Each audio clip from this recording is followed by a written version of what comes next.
5ই August পরবর্তী সারা দেশে আমরা ইসলামপন্থী শক্তি একসাথে করার জন্য যে চেষ্টা সাধনা করেছিলাম, আমরা দেখেছি যে শেষ পর্যায়ে এসে আমাদের যে লক্ষ্য ছিল সেই লক্ষ্য অর্জিত না হওয়ার একটা সম্ভাবনা তৈরি হয়েছে।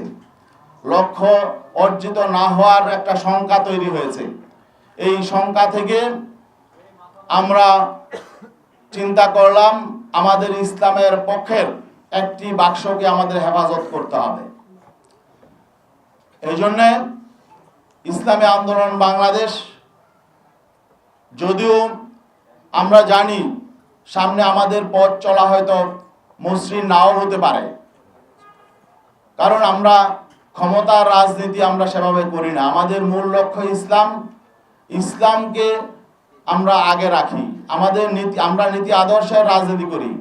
আর এখানে আমরা দেখছি যে নীতি আদর্শের প্রশ্নে, রাজনৈতিক প্রশ্নে, ইনসাফের প্রশ্নে আমরা বৈরিতার শিকার হয়েছি।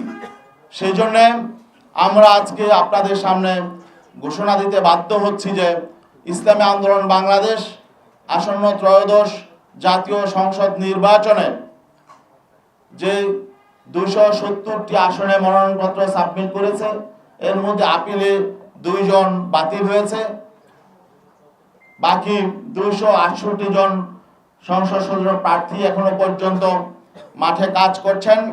আমরা তাদেরকে নির্দেশনা দিয়ে দিয়েছি, তারা নির্বাচনের প্রতিদ্বন্দ্বিতা করবেন, একজনও তারা মনোনয়নপত্র প্রত্যাহার করবেন না।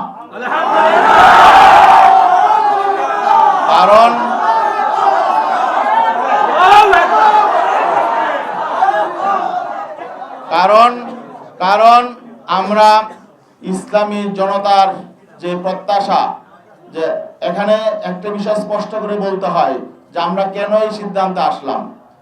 জানেন যে এখানে বাংলাদেশ জামাতে ইসলামী একটি বড় শক্তি ছিল, অস্বীকার করার সুযোগ নেই।